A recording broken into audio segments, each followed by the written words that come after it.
welcome to yet another episode of The People's Law. My name is Sarah Mpeseni.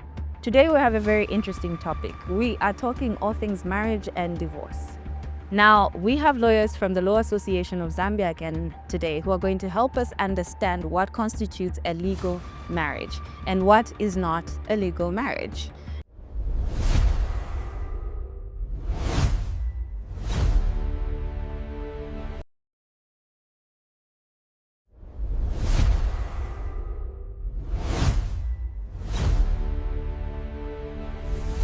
Now, in studio today, we've got Counsel Lo Ngonga. How are you, Counsel? Thank you, Sarah. I'm well. It's good to have you. It's a pleasure. I'm sure by virtue of your name, you have the entire law in your minds. Well, you can say that. Well, it's so good to have you, and I'm looking forward to the discussion that we are going to have. It's a pleasure indeed. And in the house, we also have Counsel Chilambe Mpanga. Counsel, welcome to the program. Thank you so much. It's good to have you. It feels nice to be here. I'm not sure if your name means the same thing as Counsel Lo's name, but I'm pretty sure you have some good insights for us this one today. Definitely. So I'll start with you, Counsel Lo. What are the legally recognized marriages in Zambia in terms of customary marriage, civil marriage, as well as church marriages? Okay, Yeah. Thank you. First of all, allow me by stating that marriage is the foundation of society, and a marriage is a voluntary union between a man and a woman at the exclusion of all others. So in Zambia, we basically have two types of marriages, civil and customary, civil and a statutory marriage. Yes. Now, Counsel Chilambe, maybe you can just tell us what the difference is between those two. What is a civil marriage and what is a customary marriage before I come back to Counsel Lo? Thank you so much. Really, the difference is dependent on how the marriage is contracted. For a statutory marriage, which is a civil marriage, as my colleague has mentioned, that is contracted in accordance with the Marriage Act, which is Chapter 50 of the Laws of Zambia, which provides for the requirements for there to be a valid marriage. And whereas when you look at a customary marriage, that one is contracted in accordance with the customs that the parties to the marriage are accustomed to, or that they ascribe to their tribes. And these usually are unique based on the tribes that we have. As you may very well know, Sarah, we have 72 tribes in Zambia, plus others. And each tribe has got their own rights when it comes to marriage. And those are the rights that would form what a customary marriage is. Of course, there are certain similarities amongst the tribes of Zambia, but most importantly is the aspect of consent and lobola that has to be paid, plus a ceremony that has to occur that is for a customary marriage. And the same could be said for a statutory marriage. There are certain ceremonies that are supposed to be fulfilled for there to be a valid marriage. Thank you. Now, Counsel Lo, there's something that you said in your definition. You said a marriage is consent by two individuals, right? Voluntary union. Voluntary union, yes, between two individuals. So meaning those two have consented to the marriage. Exactly. What category then are arranged marriages? Okay. So arranged marriages are also coming, but you also have to be aware that the law in Zambia is evolving, and worldwide, those are some of the things that that the law is trying to curb off or do with. Our constitution as well in Zambia tries to ensure that each person's freedoms are respected. So issues of arranged marriages have to be in accordance with what the law provides. If that arranged marriage is not in accordance with what the law provides, then it's illegal. Okay. So could you just do me a favor and repeat your definition again? There's a specific word that I'm interested in definition. That's wonderful. So what I said is that a marriage is a voluntary union between a man and a woman at the exclusion of all others. At the exclusion of all others. That's what I was looking for. Counsel Chilambe, please explain what that means. At the exclusion of all others. Okay. Does that mean exclusion of family interference? Does that mean exclusion of having another partner in case you decide to? What does that term really mean before we start to speculate? Sure. So like my colleague has mentioned, the marriage is between two people. then others become more or less third parties to the issues. However, when you look at customary marriages, these involve families. So those are not exclusively out of the marriage, except the marriage subsists between the man and the woman. But then it also brings us to the issues of adulterous behaviors, which form a critical factor when it comes to proving breakdown of a marriage. And that's where now the exclusion of all others becomes cardinal in this respect. But then you have provisions in the Matrimonial Causes Act that would guide that the marriage has to be between those two persons. Such other persons will not be a party to that marriage. So it will be the man and the wife alone. And others are never a parties to the marriage, yes. Okay, so you did explain earlier that a customary marriage is a marriage that is done according to the traditions and customs of that particular tribe, or the tribe of the bride and the groom, or both of them combined. Yes. Now, for a civil marriage, what is a legal civil marriage? Is it just any marriage that has gone through any church, or is it a marriage that has gone through civic center, or does anything that is termed a marriage certificate solicit a civil marriage? Not really. So to answer your question, a civil marriage is one that is contracted in accordance with the Marriage Act. And the final say of that marriage is the certificate of marriage that is issued under the Marriage Act, which is a Form C6 of the, which is an attachment to the Marriage Act. But then this is can be contracted either at a church with a minister who is properly gazetted, and that church usually has to be a licensed place. In many instances, you understand that we have traditional churches which are licensed by the government, and these are authorized to issue statutory marriages. Okay. Then we have also those who are contracted at the Register for Marriages, which is mostly done at the Civic Center, because then the Civic Center would have a person who's gazetted as a Register for Marriages, and that would now suffice to become a statutory marriage. So, two things that you've mentioned: the preacher should be gazetted, as well as the place where the marriage takes place. Yes. So the preacher can be gazetted, but the marriage can be conducted any other place? Or does it only have to happen at the place that is also recognized? The place has to be licensed. The place has to be Yes. licensed. You can get married in any other place, but you can seek what we call a special license. Okay. The law does provide that the person can get a special license. Those who want to marry, for example, on a boat, in a barn, for as long as they apply with a marriage, the register for marriages at the Civic Center, then they may be issued a special license to be able to conduct the ceremony at such a place. So it's not enough for the preacher to just be gazetted, but a special license needs to be sought in an event that you decide to have a destination wedding, for example, which is what people are calling marrying in different places now, on a boat, or, wherever it is that you may wish to have your wedding. Yes, you need to have that special license, because without that license, then the marriage becomes what we call voidable. Okay. It did not meet a certain requirement. Did not meet the And requirements therefore of the the law. court can annul it, yes. So both are necessary. Yeah, a gazetted preacher, as well as a licensed place for the marriage to be conducted. Yes, true. Okay. So then that means that it's not every church marriage that is necessarily legal, if the place as well as the preacher are not gazetted or licensed. Exactly. Okay. But you notice that, for example, for these religious marriages, they would either conform to the statutory marriage or a customary marriage. Because ordinarily, as Zambians, we begin by doing the customary rites before we get married. That makes the marriage valid in itself, except the distinction will come at what point do we call it a statutory marriage or a customary marriage. Okay. Now that leads me to my next question, council law. Can somebody be married under both customary as well as statutory marriage? And this is especially for the Lusaka setup. Okay. I think that is usually the case in our setup, because if you notice, before people get married, first they start by applying the traditional aspect of it. You get the elders from one family, they go and meet the other family, they take the plates, what we call tumbale, a tradition to begin the talking.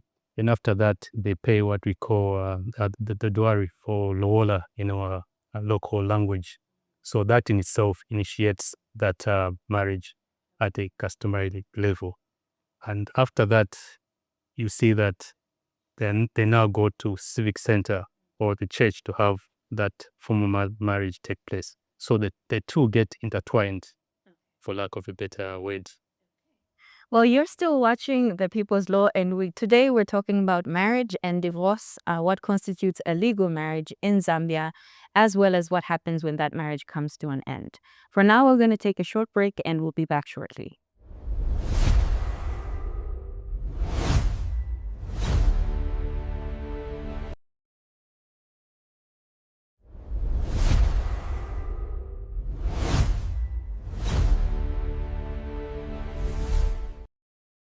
Welcome back. You are still watching The People's Law. Today we're discussing all things marriage and what the law says about marriage.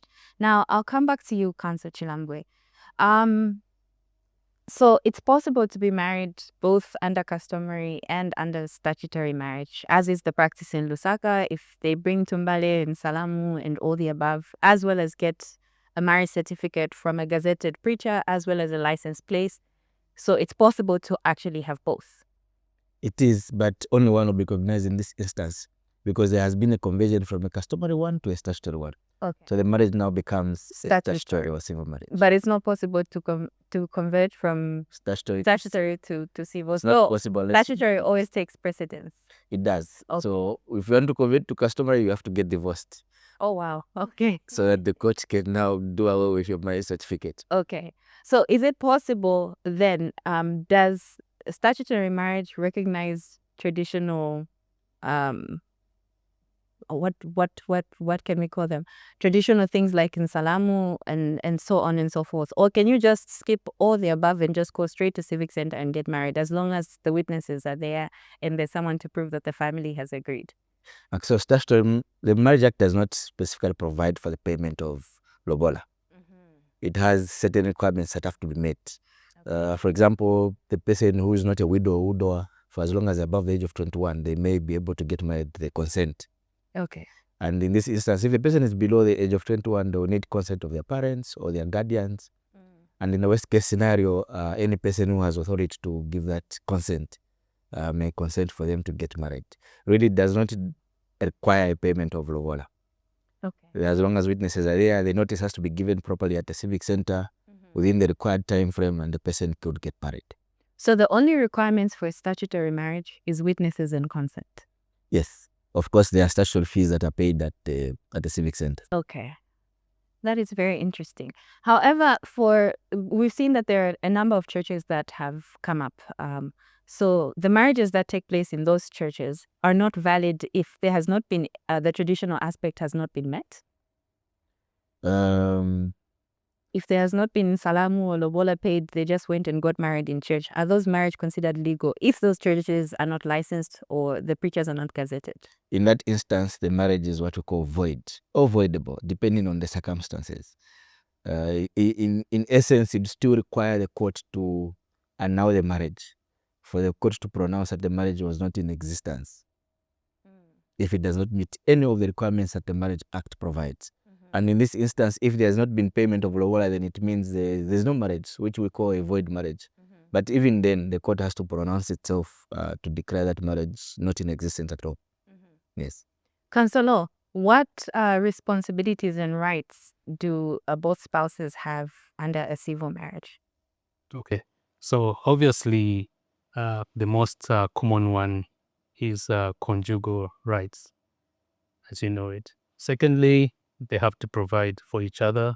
They also have to provide for the For each other, it's not the man who has to provide for. Does the law say each other, or it says the man should provide for his family? That is usually where the confusion is, or maybe should I put it that way? You see, our society is evolving. Traditionally, or maybe from time immemorial, that used to be the position. Women would stay home and men would go to work, but that has changed, and you are supposed to maintain your spouse. If you are the one working, it is your obligation. If it is your partner working, that's their obligation. So the law is not clear who the provider is. The law is very neutral to that respect. That is very interesting. Okay, so speaking about provision itself. How are property rights handled under a civil marriage? Maybe Councillor Chilambo could comment on that. Thank you. So it depends really at what point we're discussing property issues. But most property disputes come in at a point of separation or divorce, at which point the court does take into consideration certain factors. For instance, my wife will be entitled for things that we have built together. She's contributed to, whether I'm the one who's financially providing for the constructions and all those things. Yeah. But there are certain things where if I had the certain property before I got married, the court really has to take into consideration certain factors to say whether the wife should be equally entitled or equitably entitled to the property. So, according to the law, do we marry in community of property? Just repeat the question again. Do we marry in community of property? For example, if I get married, does everything that I have now belong to both me and my husband? And does everything that he have now belong to both me and him? Or is it only the property that we acquired while we were married that becomes property for both of us? Okay, so like I mentioned earlier on, there are factors that the court would consider. And one of the factors is what was the intention of the property at the point that it was being Acquired.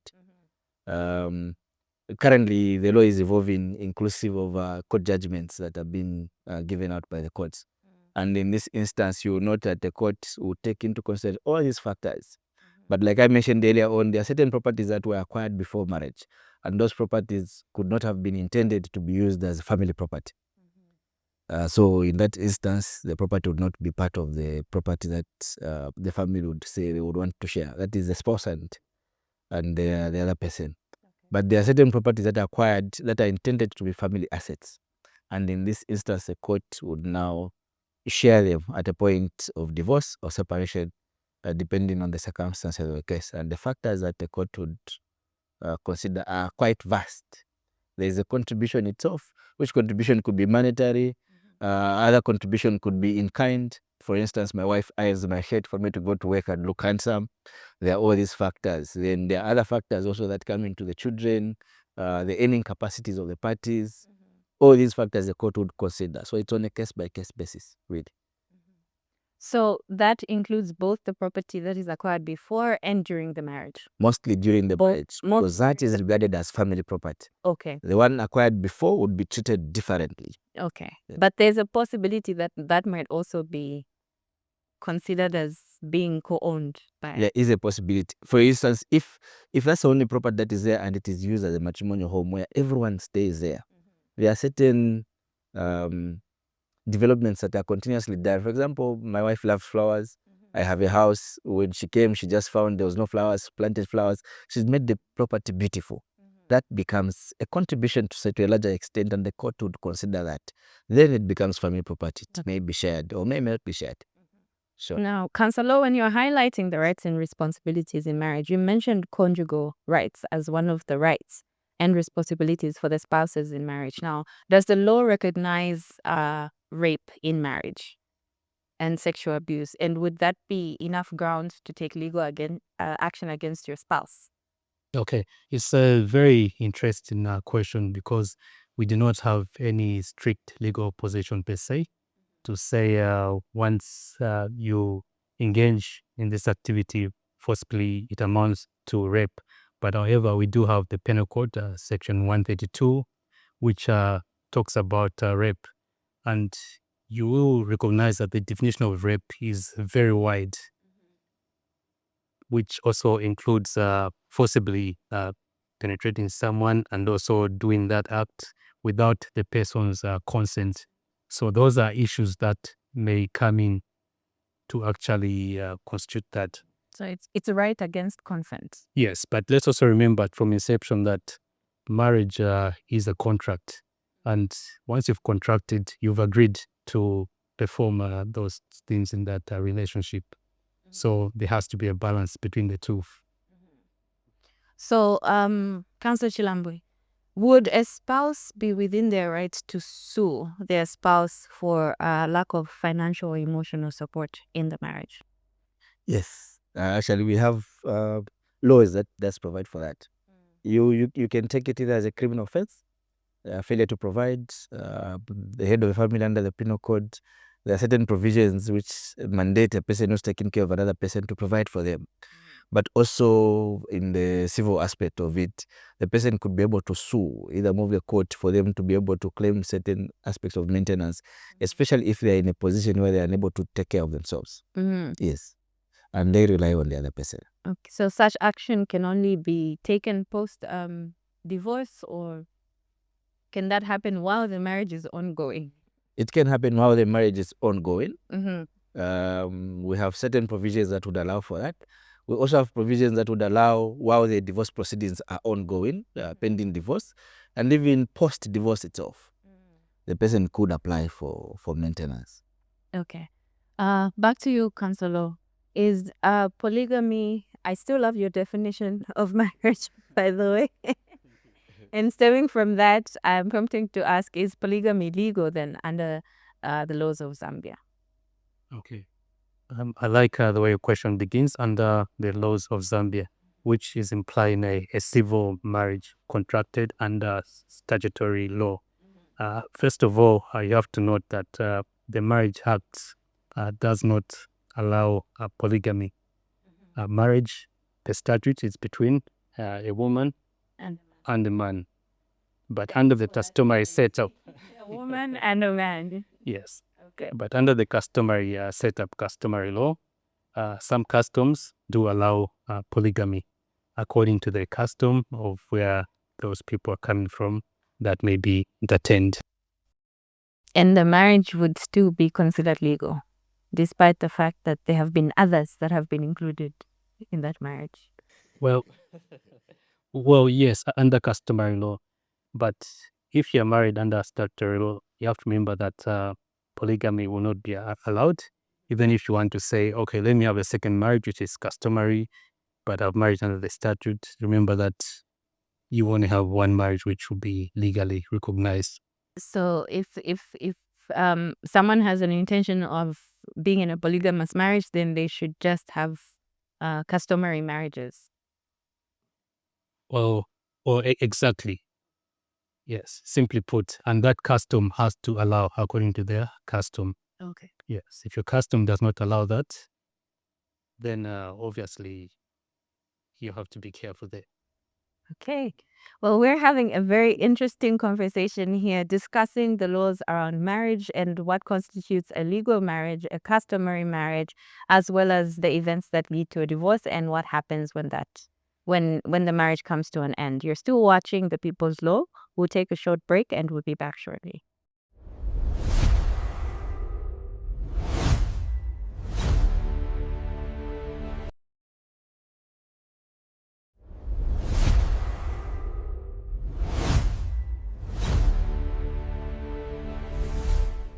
Welcome back. You are still watching The People's Law, and today we're discussing everything marriage. Now, Councillor Chilambwe, you mentioned that, I think Councillor mentioned that, polygamy is allowed under customary marriages. Is a woman allowed to marry more than one husband under customary marriages, or is that privilege reserved only for men? Well, it depends with the customs of a person. In Zambia, unfortunately, we do not have customs that allow polyandry, where a woman marries more than one husband. But it is common amongst most of the customs or tribes that we have in Zambia, where men are the ones who practice polygamy. That's the unfortunate situation as it is now. Very interesting, Councillor. What are the grounds that are considered under the law that would merit a divorce? Okay. That would invalidate a divorce or terminate it. Okay. So obviously under a civil marriage, there is only one ground for divorce, that the marriage has broken down irretrievably. And that ground has a couple of elements. Yeah. So those elements vary. Could you give us according a to few your examples of what circumstances. those elements might be? Okay, so one of the elements to be proved, for instance, is that the couple must be on separation for a period of 2 years. That's one of the elements. The other element is that there must be on separation for a period of 5 years. And the other element I can give is that one of the spouses must behave in such a way that is deemed so unreasonable that the marriage cannot really continue. So I'll come back to your definition. What if there's inclusion of all others in the marriage? Would that merit a divorce if there is unfaithfulness? Exactly, which brings me to one of the important elements, which should have been number one, in fact, adultery. Adultery is a ground for divorce. So once that happened, it is one of the elements that the party can rely on to go to court and apply for divorce. I don't know if I've answered your question or if it's No, you have. was pending. You have. What about violence? Is violence a ground for divorce as well? Okay, so that will go in that general definition, general element, which I gave to say a party must behave in such a way that is deemed very unreasonable, that the other party cannot be expected to live with that person.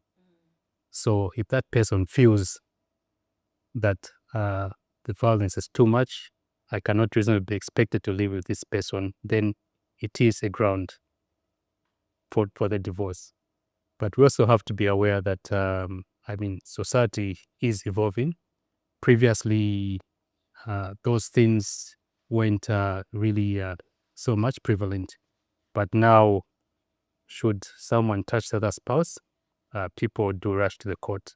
But one thing I would like to point out is that from maybe a Christian perspective, we know in the Bible to say God hates divorce, according to Malachi. So I think it's best for spouses to try as much as possible to work out things in a marriage.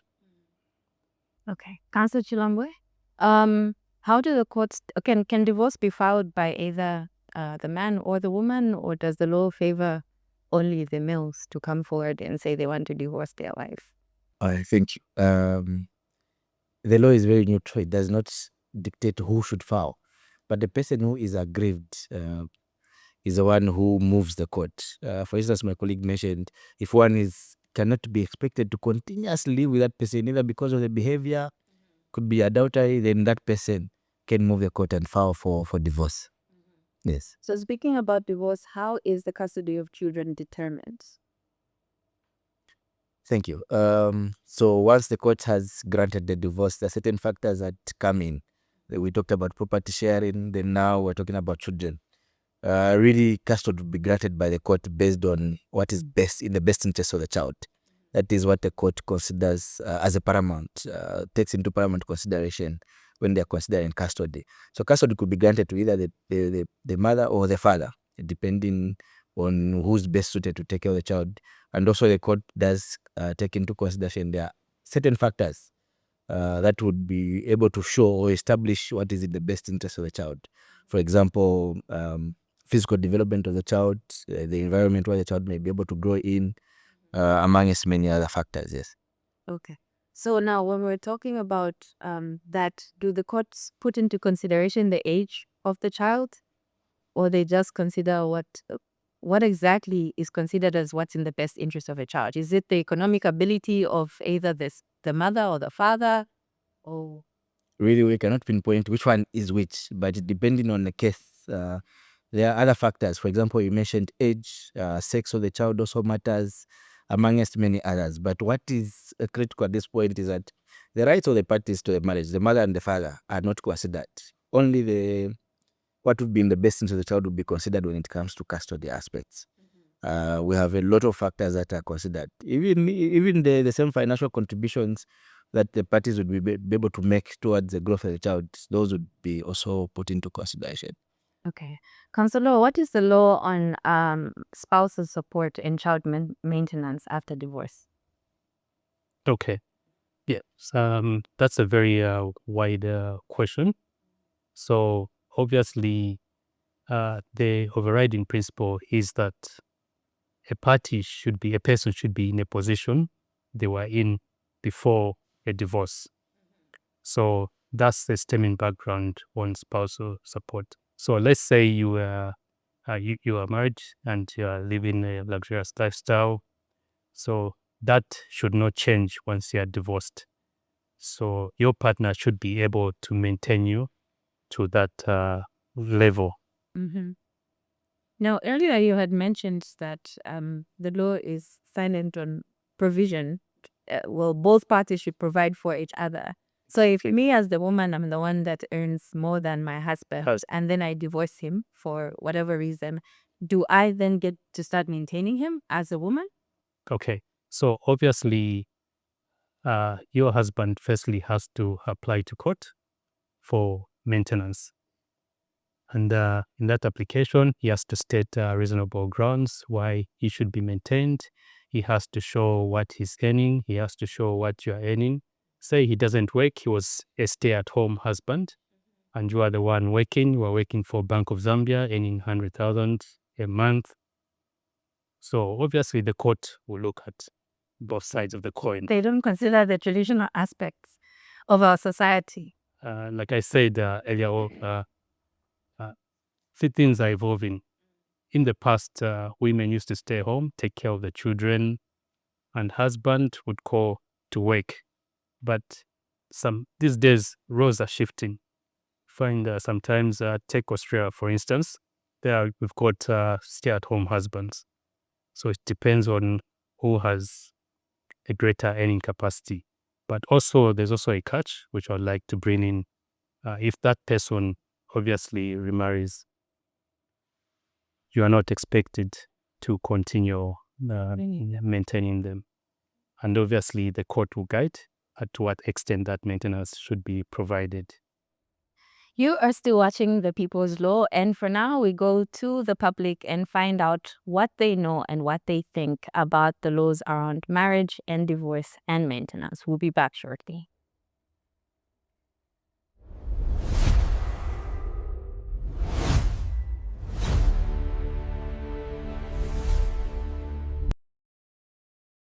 Umame ngangupa ndineka ini so ngangupa na kwatela ngwabana maybe or 3 ungasenda property 9 nukusenda na kukopa kwena fienda kumyesu katundu yena because na dineka mama naka ina senda katundu yenshi there ma benefits yansi. If a marriage is to come to an end, what do you think the law says? Who is supposed to get custody of those children and why?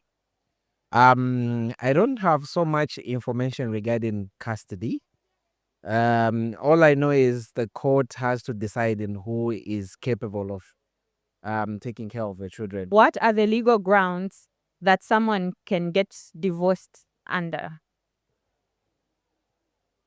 Biblically, we are not supposed to divorce. We are supposed to solve the problem that has come into that marriage.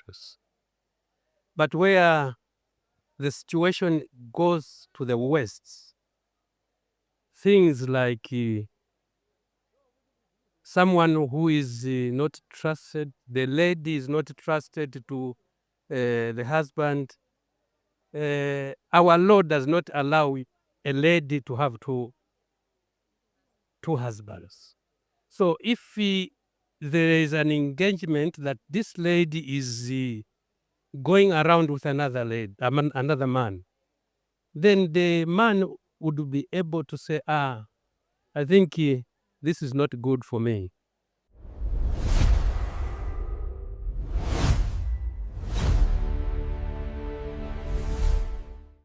Welcome back. Those were some very interesting views from the streets and from the general public. We are still discussing marriage law on The People's Law today.